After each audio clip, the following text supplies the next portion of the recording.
नमस्कार, बीएसटीवी मध्य प्रदेश छत्तीसगढ़ आप देख रहे हैं और मैं हूं आपके साथ पूर्वी नेमा। सियासत निरंतर चलने वाली प्रक्रिया है। बात होगी देश प्रदेश की सियासत की, बात होगी सियासत के सियासतदानों की, बात होगी राजनीतिक उठापटक की, प्रदेश के तमाम राजनीतिक मुद्दों की। इन्हीं किस्सों को लेकर हम आए हमारे इस खास कार्यक्रम बात सियासत की में। हरियाणा में तीसरी बार भारतीय जनता पार्टी ने परचम लहराया है। भारतीय जनता पार्टी हरियाणा की हैट्रिक को लेकर जश्न मना रही है, तो वहीं जम्मू कश्मीर में कांग्रेस जश्न मनाती हुई नजर आ रही है। नेशनल कॉन्फ्रेंस और कांग्रेस गठबंधन की सरकार बनने से कांग्रेस उत्साहित नजर आ रही है। इन दोनों राज्यों में मध्य प्रदेश के सीएम डॉक्टर मोहन यादव का चुनावी अभियान सफल रहा। सीएम डॉक्टर मोहन यादव के चुनाव प्रचार से हरियाणा विधानसभा में भारतीय जनता पार्टी को फायदा मिला। तो चलिए देखते हैं सीएम डॉक्टर मोहन यादव के स्ट्राइक रेट पर यह खास रिपोर्ट। हरियाणा की प्रचंड जीत से बीजेपी ने तीसरी बार प्रदेश में परचम लहराया। हरियाणा और जम्मू कश्मीर में मध्य प्रदेश के मुख्यमंत्री डॉक्टर मोहन यादव ने धुआंधार प्रचार किया। सीएम मोहन ने 6 सीटों पर चुनावी कमान संभाली। इनमें से 5 सीटों पर बीजेपी के उम्मीदवारों ने जीत दर्ज की, यानी सीएम मोहन की कैंपेन का सक्सेस रेट 83% रहा। सीएम डॉक्टर मोहन यादव ने जम्मू कश्मीर की सांबा विधानसभा सीट पर प्रचार किया। यहां से बीजेपी उम्मीदवार सुरजीत सिंह सलाथिया ने 30,000 वोटों से जीत दर्ज की। सीएम मोहन यादव ने हरियाणा की 5 विधानसभा सीटों पर प्रचार किया, जिनमें से यहां दादरी, भिवानी, भवानी खेरा और तोसम विधानसभा सीटों पर बीजेपी ने जीत दर्ज की। यहाँ भी सीएम का स्ट्राइक रेट शानदार रहा है। ये भारतीय जनता पार्टी के विकासवाद और राष्ट्रवाद की नीतियों का दौर है और ये मोदी जी के विचारधारा और मोदी जी का समर्पण का दौर है। तो चाहे उनके नेतृत्व में मोहन यादव हो या बाकी के 5 दूसरे राज्यों के जो चीफ मिनिस्टर्स हैं, जो जहां दौरे करने जाते हैं, वो जनता से उनका लगाव, जनता से समर्पण, और सबसे बड़ी बात यह है कि जनता पहचानती है कि भारतीय जनता पार्टी के अंतर्गत जो चीफ मिनिस्टर वहाँ प्रतिनिधि बन के आ रहा है उसकी विश्वसनीयता है। जमीनी स्तर पर डिलीवरी मैकेनिज्म जो होने वाला है उस सरकार का, वो 100% सफल होगा और देश के हित में होगा, जनता की हित में होगा। इसीलिए आपने जम्मू में भी देखा है और हरियाणा में भी, जहां जहां यशस्वी मुख्यमंत्री मोहन यादव जी गए हैं वहां वहां वो सीट जीती है और अच्छे खासे रुझान आए हैं वहां पे। तो मुझे ऐसे लगता है कि आने वाले दिनों में आप इस योजना का विस्तार देखेंगे और माननीय मुख्यमंत्री जी जो जहां जाकर प्रचार करते हैं उन्हें जनता का आशीर्वाद अवश्य मिलेगा। उधर सीएम मोहन के चुनावी अभियान पर कांग्रेस ने निशाना साधा। कांग्रेस का कहना है कि सीएम के दौरे से बीजेपी नहीं जीती है, सभी कार्यकर्ताओं की मेहनत से पार्टी जीतती है। ऐसे तो हर राज्य के मुख्यमंत्री कहेंगे उनके प्रचार से जीत मिली है। मैंने आपको कहा ना, उनके साथ वहाँ पे सैकड़ों भारतीय जनता पार्टी के लोगों ने रोड शो किए हैं, सभाएं की हैं। वो भी यही क्लेम कर रहे होंगे अपने प्रदेशों में जाके। गुजरात का मुख्यमंत्री भी यही कह रहा होगा, असम का मुख्यमंत्री भी यही कह रहा होगा, और यहाँ मोहन जी भी यही बात कर रहे हैं। तो अब कौन की वजह से जीते, ये तो मैं समझता हूँ जनता ही बता पाएगी। फिलहाल सीएम मोहन का स्ट्राइक रेट शानदार रहा है। चुनावी जीत ही सफलता का पैमाना है। बीजेपी ने इस बार के हरियाणा और जम्मू कश्मीर के विधानसभा चुनाव में पड़ोसी राज्यों के मुख्यमंत्री को चुनावी कमान सौंपी, प्रचार में लगाया था। सीएम मोहन के चुनावी दौरे से बीजेपी को हरियाणा में फायदा मिला। यही वजह है कि अब सीएम मोहन को झारखंड और महाराष्ट्र विधानसभा की जिम्मेदारी सौंपी गई। अब देखना होगा कि चुनाव में इसका कितना फायदा मिलेगा। भोपाल से रंजन भगत की रिपोर्ट। महाराष्ट्र में शिवसेना नेता संजय राउत के बयान से सियासी पारा हाई हो गया है। संजय राउत ने कहा कि मध्य प्रदेश में लाडली बहना योजना बंद हो गई है। ये योजना पूरे देश में कहीं भी सफल नहीं है। उधर संजय राउत के बयान पर अब मध्य प्रदेश के मुख्यमंत्री डॉक्टर मोहन यादव ने भी पलटवार किया है। सीएम ने कहा कि संजय राउत महाराष्ट्र के वोटर्स को बरगलाने का काम कर रहे हैं। संजय राउत ने सफेद झूठ बोला है। देखिए खास रिपोर्ट। हरियाणा चुनाव के नतीजों ने बीजेपी को बहुत तेजी से फ्रंट फुट पर ला दिया। पार्टी की रीति नीति पर जो दबे दबे सवाल उठ भी रहे थे, उन सब पर अब ताला पड़ गया। महाराष्ट्र और झारखंड में भी बीजेपी के विरोधी सहमे हुए। एमपी भी इस यज्ञ की आहुति से अछूता नहीं है। आज तो महाराष्ट्र से अचानक एक लूज बॉल मुख्यमंत्री डॉक्टर मोहन यादव के लिए उछाली गई। शिवसेना नेता संजय राउत ने कहा कि लाडली बहना योजना का पैसा महिलाओं को नहीं दे रही एमपी सरकार। ये ऐसी बॉल थी जिसे क्रिकेट की भाषा में पूरा वक्त लेकर खेलकर बाउंड्री के पार किया जा सकता था। डॉक्टर मोहन यादव ने वही किया। न केवल लाडली बहना का जिक्र किया बल्कि उसमें जनजातीय समाज और दीगर महिलाओं को भी शामिल कर लिया। बीजेपी महिला मोर्चा तो पुलिस के पास एफआईआर करवाने भी पहुंच गया। संजय राउत मध्य प्रदेश में आके देखो, 1,29,00,000 बहनों के खाते में कैसे पैसे जा रहे हैं। और जब से योजना हमने लाडली बहना चालू की है, लगातार हर महीने हर निश्चित समय पर सारी की सारी बहनों का इस वर्ष तो और आनंद की बात रही है। हमने हमारी 500 साल पूर्व की साम्राज्य वीरांगना रानी दुर्गावती की जयंती के अवसर पर एक साथ पूरे प्रदेश की 1,29,00,000 बहनों के खाते में डाली है। कोई महीना ऐसा नहीं जा रहा जब हम ये राशि नहीं डाल रहे हैं। लेकिन जिस प्रकार से हार के भय से शिवसेना उद्धव की पार्टी के लोग झूठ बात करके महाराष्ट्र के चुनाव में जनता को बरगलाना चाहते हैं, जनता बरगलाएगी नहीं। दरअसल सवाल सिर्फ बड़े राज्यों के चुनाव का नहीं है, बल्कि मुख्यमंत्री और पार्टी के प्रदेश अध्यक्ष वीडी शर्मा को एमपी की 2 विधानसभा सीटों को भी भारी मार्जिन से जीतकर यह दिखाना है कि बुधनी और विजयपुर की जनता उनके साथ है। इसलिए दोनों वहां ताबड़तोड़ दौरे और सौगातों की बौछार करने में लगे हैं। हालांकि कांग्रेस इन दोनों सीटों को लेकर दावा जरूर कर रही है कि उसकी रणनीति बहुत तगड़ी है, लेकिन जिस तरह से एमपी में कांग्रेस संगठन की हालत है, उसे देखकर इस दावे में उत्साह ज्यादा और विश्वास कम ही नजर आता है। जो सरकार कर्ज पर आधारित है, 1-2 हज़ार करोड़ रुपए का कर्जा लेके तनख्वाहें बांट रहे हैं, सरकार चला रहे हैं, वो योजनाओं की बात करें। योजनाओं का घोषणा करना और योजनाओं को पूरी करना, दोनों में जमीन आसमान का फर्क है। योजनाएं कैसे पूरी हों उस पर सरकार को काम करना चाहिए। बुधनी में अरुण यादव जी के साथ एक टीम का हमने गठन कर दिया है। विजयपुर में भी जो है वहाँ पर भी एक टीम का गठन कर दिया है। तो वहाँ पे हमारी भी तैयारी है, हम लोग भी अपना काम कर रहे हैं। आम चुनाव के नतीजों ने जो थोड़े बहुत कंधे बीजेपी के झुकाए थे और सवाल खड़े हो रहे थे, उन सभी का जवाब हरियाणा से मिलने के बाद देश भर में बीजेपी नेताओं का उत्साह चरम पर है। जाहिर है कि भला इससे अछूता एमपी भी कैसे रह सकता। Bureau report, BSTV। देश का चुनाव हो या फिर प्रदेश का चुनाव, जब बात दावे और वादों की आती है तो राजनीतिक नेताओं से बढ़िया बयानबाजी कोई नहीं कर पाता है। प्रचार प्रसार के समय जोरों शोरों से कई बड़े दावे किए जाते हैं, वादे किए जाते हैं और कई सारे दावे किए जाते हैं, पर चुनाव हो जाने के बाद किसी को कुछ याद नहीं रहता है। चुनावी गर्मी में नेता बहुत कुछ कह जाते हैं और निकल जाते हैं। असली सियासत उसके बाद शुरू होती है। ऐसी ही सियासत छत्तीसगढ़ में भी देखने को मिल रही है हरियाणा चुनाव के बाद। देखिए खास रिपोर्ट। हरियाणा चुनाव को लेकर जलेबी की सियासत जारी है। ऐसे में मंत्री केदार कश्यप ने छत्तीसगढ़ के नेताओं पर भी निशाना साधना शुरू कर दिया है। सारे एग्जिट पोलों को ध्वस्त करते हुए भारतीय जनता पार्टी की सरकार हरियाणा में बनी। वहीं कांग्रेस पार्टी के राष्ट्रीय नेताओं ने हरियाणा चुनाव के प्रचार प्रसार में कोई कमी नहीं छोड़ी, बड़े बड़े बयान दिए। उनमें से एक बयान कांग्रेस की राष्ट्रीय प्रवक्ता सुप्रिया श्रीनेत का था। उन्होंने कहा कि हरियाणा में कांग्रेस की सरकार बन रही है, भारतीय जनता पार्टी को केवल 10 से 15 सीट मिलेंगी और ऐसा नहीं हुआ तो मेरा नाम बदल देना। ऐसे ही बयान छत्तीसगढ़ विधानसभा चुनाव के समय कांग्रेस के पूर्व मंत्री अमरजीत भगत ने दिए थे। उन्होंने कहा था कि अगर प्रदेश में कांग्रेस की सरकार नहीं बनी तो वह अपनी मूछें मुड़वा लेंगे। इन्हीं बयानों पर अब एक बार फिर सियासत शुरू हो चुकी है। कांग्रेस के लोग तो बड़ी बड़ी बातें कह रहे थे। कल मैं एक उनके राष्ट्रीय प्रवक्ता का देख रहा था कि वो अपना नाम बदलने की बात कह रहे थे। नहीं मालूम अब कौन सा नाम रखे हैं। सोशल मीडिया में तो कुछ बाई चल रहा था, तो ठीक है, उनको उस उपनाम की भी बहुत बहुत बधाई। मूछ मुड़ाने की बात हुई थी, बाद में पता चला कि उन्होंने मूछ को छटवाया है, लेकिन आने वाले समय में अब जिसके कहते हैं मूछ को ही वहाँ की क्षेत्र की जनता ने ही काट दिया है।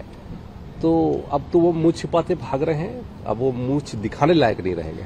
चुनाव में हार जीत लगी रहती है, अपनी अपनी तैयारी रहती है और भाजपा ने वहाँ जीता है, लेकिन हम लोग जम्मू कश्मीर भी जीते हैं, तो अभी तो 50-50 है, ऐसा कुछ दिक्कत नहीं है। आने वाले समय में हमारी पार्टी और बेहतर काम करेगी। अपने मुख्यमंत्री को जलेबी खिलाए, बाकी को खिलाने की जरूरत नहीं है। हरियाणा चुनाव की सियासत की गर्माहट छत्तीसगढ़ में भी महसूस करने को मिल रही है।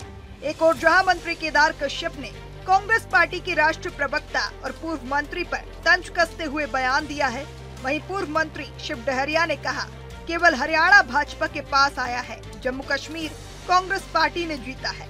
कांग्रेस पार्टी आगे और बेहतर काम करेगी। पर सवाल यही उठता है कि जिस तरीके से कांग्रेस पार्टी के नेता चुनावी जुमलों का प्रयोग करते हैं, चुनाव हार जाने के बाद उस पर अमल करते हुए नजर नहीं आते हैं। फिलहाल देखने वाली बात होगी कि जो बयानों की सियासत चल रही है छत्तीसगढ़ में वह और कितना तूल पकड़ती है और भाजपा कांग्रेस पार्टी को उनके बयानों को लेकर कब तक घेरती हुई नजर आएगी। रायपुर से करिश्मा सोनी की रिपोर्ट। हरियाणा विधानसभा चुनाव के नतीजे आ गए हैं और हरियाणा में भारतीय जनता पार्टी की जीत हुई है। वहीं हरियाणा में एग्जिट पोल के उलट भाजपा ने हैट्रिक जीत दर्ज की है। सभी एग्जिट पोल में हरियाणा में कांग्रेस की जीत की भविष्यवाणी की गई थी, लेकिन जब नतीजे आए तो हरियाणा में कांग्रेस की करारी हार हुई। इसी पर राहुल गांधी को लेकर अब बयानबाजी का जो दौर है वो भी देखने को मिल रहा है और इसका असर छत्तीसगढ़ में भी दिखाई दे रहा है, जहां राहुल गांधी को लेकर सोशल मीडिया प्लेटफॉर्म एक्स पर बीजेपी ने पोस्ट किया है और पोस्ट में लिखा है घमंड टूटने पर बधाई राहुल गांधी। तो हरियाणा में कांग्रेस की हार के बाद भारतीय जनता पार्टी का कांग्रेस पर वार जारी है। देखिए खास रिपोर्ट। हरियाणा इलेक्शन परिणाम पर सियासत, कांग्रेस की हार पर बीजेपी हमलावर। सोशल मीडिया प्लेटफॉर्म एक्स पर बीजेपी ने किया पोस्ट, लिखा घमंड टूटने पर बधाई राहुल गांधी। बीजेपी का कांग्रेस पर वार जारी। राहुल गांधी को लेकर बीजेपी प्रवक्ता अमित साहू का बयान सामने आया है। उन्होंने कहा कि राहुल गांधी को घमंड हो गया था, हर जगह सरकार आ रही है। ऐसा ही छत्तीसगढ़ में उनको घमंड हुआ था जब उनकी सरकार बनी थी। एक बार छत्तीसगढ़ की जनता ने बदलने का तय कर लिया था कि चलो एक बार कांग्रेस की सरकार को देखा जाए, लेकिन छत्तीसगढ़ की जनता ने ये देखा कि ये कांग्रेस सरकार भय, भ्रष्टाचार और लूट की सरकार थी। इसीलिए 2023 में कांग्रेस की सरकार गिरी। अब हरियाणा में भी इनको अति उत्साह था और कांग्रेस की आपसी लड़ाई के कारण ये कभी आगे नहीं आ पाएंगे। आज हरियाणा ने बता दिया कि राहुल गांधी घमंड ना करें। भाजपा के प्रति आज भी लोगों को विश्वास है, मोदी के प्रति आज भी विश्वास है। इसीलिए तीसरी बार हरियाणा में बीजेपी की सरकार बनी है। देखिए, राहुल गांधी जी को बहुत घमंड हो गया था कि हर जगह उसकी सरकार है, हर जगह उसकी सरकार आ रही है। ऐसे ही छत्तीसगढ़ में भी उनको घमंड हुआ था जब उनकी सरकार बनी। एक बार तो छत्तीसगढ़ की जनता ने बदलने का तय किया था कि चलो एक बार कांग्रेस सरकार को देखा जाए, मगर छत्तीसगढ़ की जनता ने ये देखा कि भय, भ्रष्टाचार और लूट की सरकार थी कांग्रेस सरकार। इसलिए 2023 में छत्तीसगढ़ से सरकार कांग्रेस की गिरी। अब चूंकि हरियाणा में भी इनको अति शयोक्ति थी, अति उत्साह थी और अति घमंड था इनको कि कांग्रेस सरकार बनने जा रही है, मगर यहाँ तो कांग्रेस की आपसी लड़ाई है। कांग्रेस की लड़ाई के कारण ये कभी आगे नहीं आ पाएंगे और राहुल गांधी जी को भी घमंड था। आज हरियाणा ने बता दिया कि राहुल गांधी जी घमंड न करे। यहाँ भारतीय जनता पार्टी के प्रति आज भी लोगों का विश्वास है, मोदी जी के प्रति आज भी लोगों का विश्वास है। इसलिए भारतीय जनता पार्टी सरकार पूर्ण बहुमत के साथ हरियाणा में तीसरी बार बनी। तो इसी पर पूर्व मंत्री शिव डहरिया का बयान भी सामने आया। हरियाणा चुनाव पर बीजेपी के ट्वीट पर कहा, चुनाव में हार जीत लगी रहती है। बीजेपी ने हरियाणा जीता है, लेकिन कांग्रेस ने जम्मू कश्मीर जीता है। आने वाले समय में कांग्रेस और बेहतर काम करेगी। आइए सुनाते हैं पूर्व मंत्री शिव डहरिया ने और क्या कुछ कहा। देखिए, एक कोई चुनाव में हार जीत लगी रहती है, अपनी अपनी तैयारी रहती है और भाजपा ने वहाँ जीता है, लेकिन हम लोग जम्मू कश्मीर भी जीते हैं। तो अभी तो 50-50 है, ऐसा कुछ दिक्कत नहीं है। आने वाले समय में हमारी पार्टी और बेहतर काम करेगी। हरियाणा विधानसभा में भारतीय जनता पार्टी ने सीटों के साथ ही वोट प्रतिशत का भी रिकॉर्ड बनाया। इस बार चुनाव में पार्टी को 39.94% वोट मिले और हरियाणा विधानसभा चुनाव में कांग्रेस को बड़ा झटका लगा। देखना होगा कि कांग्रेस की हार पर कितनी सियासत होती है। Desk report, BSTV। Madhya Pradesh के नए जिले मऊगंज के विधायक प्रतीक पटेल, जो उसकी सत्तारूढ़ पार्टी के हैं, आखिर किस बात को लेकर वो इतने हताश हो गए हैं कि पुलिस के सामने दंडवत हो गए हैं और गुहार लगाने लगे हैं कि मुझे गुंडों से बचा लीजिए। देखिए खास रिपोर्ट। समस्या कुछ नहीं है, गुंडों से आप मेरे को मरवा नहीं देना। पुलिस के सामने ऐसे दंडवत हुए विधायक जी की पीड़ा आपने इस वीडियो में सुनी। सुनने से जो समझ में आ रहा है वो ये कि उन्हें गुंडों से जान का खतरा है। ये सहज गले उतरने लायक बात तो नहीं लगती कि सत्तारूढ़ पार्टी का एमएलए इतना दयनीय, इतना असहाय, मगर सुनाई तो यही दे रहा है। समस्या कुछ नहीं है, गुंडों से आप मेरे को मरवा नहीं देना। खबर जो छनकर आ रही है वो दो तरह से आ रही है। पहली ये कि विधायक जी तमाशे के शौकीन हैं, करते रहते हैं करतब मीडिया में सुर्खियों के लिए।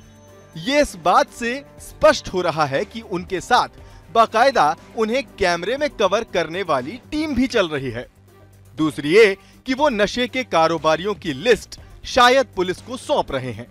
इस वजह से उनसे नशे के कारोबारी जाहिर है कि नाराज भी होंगे।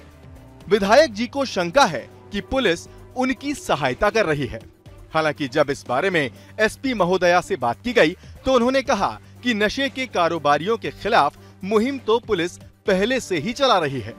उन्होंने स्वीकार किया कि विधायक जी का खत उन्हें मिला है और वीडियो भी उन्होंने देखा है। विधायक जी ने मुझे भी एक पत्र दिया है, उसमें उन्होंने नशे के कारोबार करने वालों के विरुद्ध कड़ी कार्रवाई करने के लिए लिखा है। और विगत कई दिनों से हम लोग इसमें आदरणीय आईजी साहब के निर्देशन और मार्गदर्शन में कार्रवाइयां नशे के विरुद्ध करते रहे हैं। माननीय विधायक जी ने कुछ जानकारियां और हमारे संज्ञान में लाई है, तो उसके लिए हमने टीम का भी गठन किया है और हम जो है आगे भी इसी तरह से नशे के विरुद्ध कार्रवाइयां करते रहेंगे। हालांकि ऐसी तस्वीरें न तो भाजपा के लिए अच्छी हैं और न ही उनकी सरकार के लिए। देखना दिलचस्प होगा कि इस मामले में पुलिस और सरकार क्या एक्शन लेती है। Bureau report, BSTV।